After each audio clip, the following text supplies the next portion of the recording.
Line అతిక్రమించడం correct కాదు. దీన్ని ఆసరాగా తీసుకొని బీఆర్ఎస్ పార్టీ నాయకులు వెంటనే ఆ జర్నలిస్టులకు అండగా వెళ్ళిపోయినారు. నేను బీఆర్ఎస్ పార్టీ నాయకులు సూటిగా ప్రశ్నిస్తున్నాను. ఇదివరకు ఒక టీవీ ఛానల్లో మీ నాయకుల మీద స్టోరీలు వేస్తే పోయి అక్కడ దాడి చేస్తారు. ఇప్పుడు ఈ ఒక్క ఛానల్లో, శాటిలైట్ ఛానల్లో కథనాలు వస్తే మీరు వీళ్ళకి సపోర్ట్ చేస్తారు. అంటే మహిళల పట్ల ఒక ఛానల్లో స్టోరీ వేస్తే ఒక రకం ప్రవర్తన, ఇంకో ఛానల్లో స్టోరీ వేస్తే ఇంకొక రకం ప్రవర్తన బీఆర్ఎస్ పార్టీకి ఉండవచ్చా? ముఖ్యంగా నేను కేటీఆర్ గారిని ఈ ప్రశ్న వేస్తూ ఉన్నా. మీ మీద స్టోరీలు వేస్తే ఒక ఛానల్ని మీరు వెళ్ళి మొత్తం మీ అనుయాయులు వెళ్ళి ధ్వంసం చేసిరు. అటువంటిదే ఇంకొక ఛానల్లో స్టోరీ వేస్తే మరి ఆడబిడ్డలకు అండగా ఉండకుండా, మహిళా ఐఏఎస్లకు అండగా ఉండకుండా, దళిత ఆడబిడ్డలకు అండగా ఉండకుండా మీరు వత్తాసు పచ్చుకొని ఒకవైపు మాట్లాడడం అన్నది ఎంత మేరకు కరెక్టో సమాజం కూడా ఆలోచించాలని నేను ఈ సందర్భంగా కోరుతున్నా. మరి ఆ ఛానల్లో స్టోరీ రాగానే నెక్స్ట్ డే ఇంకొక పేపర్లో ఇంకా పెద్ద స్టోరీ వచ్చింది. అసలు ఈ ఛానల్లో స్టోరీ ఎందుకు వచ్చిందంటే అని దాని వెనుక బ్యాక్డ్రాప్ స్టోరీ అంతా ఈ పేపర్లో వచ్చింది. ఆ స్టోరీ రాగానే బట్టి విక్రమార్క గారు ఒక ప్రెస్ మీట్ పెట్టారు. బట్టి విక్రమార్క గారు ప్రెస్ మీట్ పెట్టగానే మా గుంటనక్క గారు ప్రెస్ మీట్ పెట్టారు. గుంటనక్క గారు ప్రెస్ మీట్ పెడితే గుడ్డిగా ఫాలో అయిపోయి కేటీఆర్ గారు కూడా ఇంకొక ప్రెస్ మీట్ పెట్టారు. ఆ తర్వాత టూ అండ్ ఫ్రో జరిగింది. ఫైనల్గా 9 టెండర్ క్యాన్సిల్ అయిపోయింది. ఇక్కడ జరుగుతున్నది ఏంటి అని అంటే, మేము బాధపడేది ఏంటంటే, మేము కాంట్రాక్టర్ల పక్షాన మాట్లాడేటోళ్ళం కాదు, ఎప్పుడు కూడా కార్మికుల పక్షాన్ని, అధికారంలో ఉన్నా విపక్షంలో ఉన్నా. నేను రియాజన్ ఏం బాధపడుతున్నామంటే, గత 2 సంవత్సరాలుగా మేము గొంతు చించుకొని కార్మికుల సమస్యల గురించి మాట్లాడుతుంటే ఎన్నడూ అసలు ఈ రాష్ట్రంలో సింగరేణికి ఇన్ఛార్జ్ అయిన మంత్రి గారు బట్టి విక్రమార్క గారు బయటకు వచ్చి మాట్లాడలేదు. ఎన్నడూ కార్మికులకు ఎంత అన్యాయం జరిగినా, మెడికల్ బోర్డు పెట్టకపోయినా, ఇంటర్నల్ ప్రమోషన్ లేకపోయినా, 100 అన్యాయాలు జరిగినా కూడా బీఆర్ఎస్ పార్టీ ఎప్పుడు వచ్చి మాట్లాడలేదు. అదే ఒక తిమింగలం లాంటి కాంట్రాక్టర్కి అన్యాయం జరుగుతుంది, ఎక్కడ ఈ టెండర్ చేజారిపోతుంది అనగానే మొత్తం బీఆర్ఎస్ పార్టీ నాయకులందరూ వచ్చి వారి కొమ్ముగాయడం అంటే నిజంగా చాలా దారుణం. ఇది ఎందుకోసం ఈ మాట చెప్తా ఉన్నామంటే, అసలు నైని అనేటటువంటిది 2015లో మనకు తెలియదు. అంతకుముందు అది గుజరాత్కు ఉండే. నైని అనేది ఒరిస్సాలో ఉంటుంది మైన్, కోల్ మైన్. అది మొదలు గుజరాత్కు ఉండే. అప్పుడు గుజరాత్లో ఉన్నప్పుడు అదాని గారు టెండర్ చేస్తే కోట్లో ఆ టెండర్స్ క్యాన్సిల్ అయినాయి. దేశవ్యాప్తంగా ఉన్న బొగ్గు స్కామ్లో భాగంగా క్యాన్సిల్ అయిన టెండర్లో ఈ టెండర్ కూడా క్యాన్సిల్ అయింది. అయిపోయిన తర్వాత తెలంగాణ రాష్ట్రం ఏర్పడ్డాక 2015లో Naini tender, Naini coal block తెలంగాణకు అలకేట్ అయింది. తెలంగాణకు 2015లో అలకేట్ అయితే 2021లో ఇక్కడ మళ్ళీ బిడ్డింగ్ జరిగింది నైనికి. జరిగినప్పుడు అదాని గారు మళ్ళీ వచ్చినప్పుడు మళ్ళీ 44% ఎక్సెస్ వేశారు, ఇది కుదరదు టెండర్ అని అప్పుడు క్యాన్సిల్ అయింది. ఆ తర్వాత సింగరేణి నుండి మళ్ళీ టెండర్ ప్రక్రియ అనేటటువంటిది జరగకపోతే మధ్యలో ఒక చిన్న ఓబీ కాంట్రాక్ట్ ఇచ్చారు విపిఆర్ అనేటటువంటి సంస్థకి. ఓబీ అంటే మీదికెళ్ళి మట్టి తీసే కాంట్రాక్ట్. అందులో మొన్న మా గుంటనక్క గారు చెప్పినట్టు కాకుండా డీజిల్ కూడా కలిపే ఇచ్చారు. ఒక పక్క గుంటనక్క, కేటీఆర్ గారు నిజంగా తెలంగాణ పట్ల గౌరవం ఉండే, అధ్యయనం చేసి మాట్లాడతారు, కొట్లాడతారు. అన్నిటికన్నా పార్టీలు ఉన్నారు కాబట్టి కేటీఆర్ గారు లాగా నిజాయితీతో దారుణం అనిపించింది. గుంటనక్క గారి మీద మాట్లాడినరు. బీఆర్ఎస్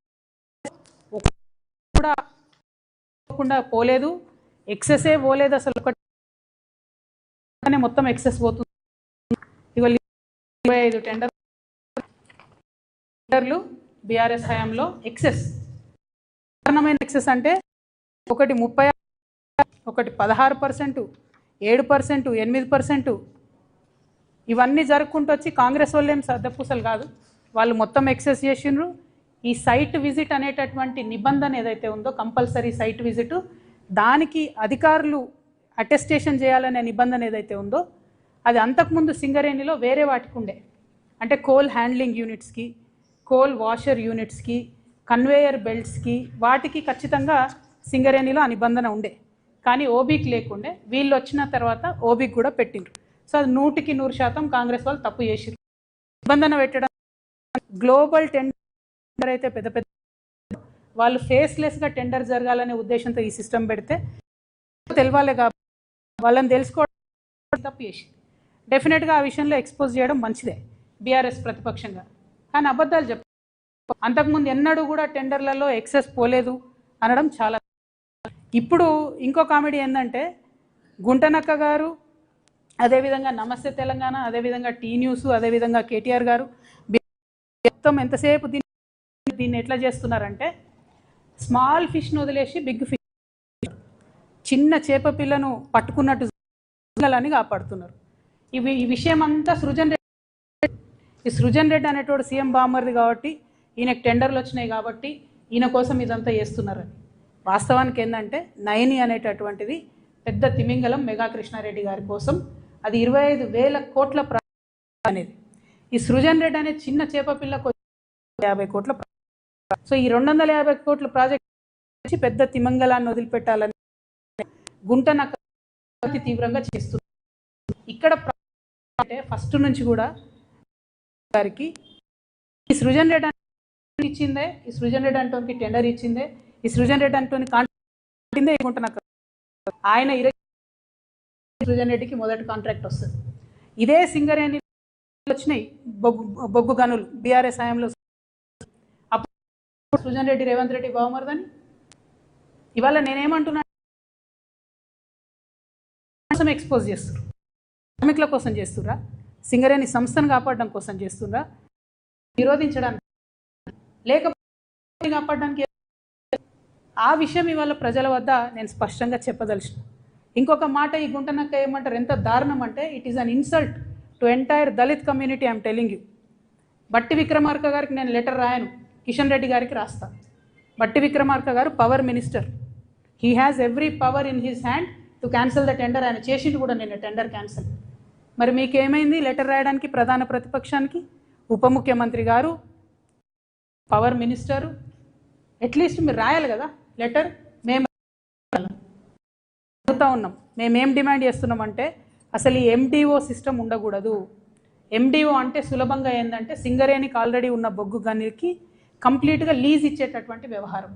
అంటే మట్టి వాళ్ళే తీసుకుంటారు, బొగ్గు వాళ్ళే తీసుకుంటారు, తీసుకున్న బొగ్గును కూడా వాళ్ళే అమ్ముకుంటారు. అట్లా కాకుండా సింగరేణికి మొత్తం ఇప్పటి వరకు 19 ఓపెన్ కాస్ట్ మైన్లు ఉంటాయి, 22 అండర్ గ్రౌండ్ మైన్లు ఉంటాయి. ఈ 19 ఓపెన్ కాస్ట్ మైన్లలో వచ్చే లాభంతోనే 22 అండర్ గ్రౌండ్ మైన్లో అత్యవసరంగా వచ్చేటటువంటి లాభాలను సస్టైన్ చేస్తూ కంపెనీని నిలబెట్టుకుంటూ కార్మికులను కాపాడుకుంటూ ముందుకు పోతుంటారు. ఇప్పుడు ఉన్న మైన్లన్నీ మీరు వేరే వాళ్ళకి ఇచ్చేస్తే, ఆ ప్రాఫిట్ అంతా వేరే వాళ్ళకి వెళ్ళిపోతే సింగరేణికి ఏం మిగులుతుంది? ఇవాళ మేము చెప్తా ఉన్నాం, మార్చిలో కూడా సింగరేణికి జీతాలు ఇవ్వడానికి డబ్బులు లేవు. ఎందుకంటే అంతకుముందు బీఆర్ఎస్ గవర్నమెంట్లో 25,000 కోట్ల అప్పు ఉంది జన్కో అని చెప్పి మొత్తుకునేది రేవంత్ రెడ్డి గారు సీఎం గారు. ఇవాళ దాదాపు 50,000 కోట్ల అప్పు ఉంది సింగరేణికి. జెన్కో నుండి రావాల్సింది, ట్రాన్స్కో నుంచి రావాల్సిన లెక్క పెడితే అవి ఇస్తలేరు. ఇవ్వకపోతే ఏం చేస్తుంది? సింగరేణి జీతాలు ఇవ్వాల్సిన ప్రతిసారి కూడా బ్యాంకుకు పోయి అప్పు తెచ్చుకుంటాం, మళ్ళీ దానికి మిత్తి కట్టాలి, మళ్ళీ నెక్స్ట్ మంత్ జీతాలకు మళ్ళీ పోవాలి, మళ్ళీ అది బర్డెన్ అవుతుంది. సో అల్టిమేట్గా ఆల్రెడీ నష్టాలలో ఉన్న సంస్థను పూర్తిగా కిల్ చేసేటటువంటి ప్రయత్నం తప్పితే ఇది సింగరేణికి కానీ, సింగరేణి కార్మికులకు కానీ, తెలంగాణకు కానీ లాభమయ్యే అంశం కాదు. మేము తెలంగాణ జాగృతి తరఫున బట్టి విక్రమార్క గారికి ఉత్తరం రాస్తూ ఉన్నాం. ఎండిఓ సిస్టమ్ దయచేసి రద్దు చేయండి. మీరు ఆల్రెడీ 90 టెండర్స్ రద్దు చేసిండ్రు. Let Singareni do its own open cast in 90. ఎందుకు చేయలేం మనం? అక్కడెక్కడో రాజస్థాన్లో పోయి పవర్ ప్లాంట్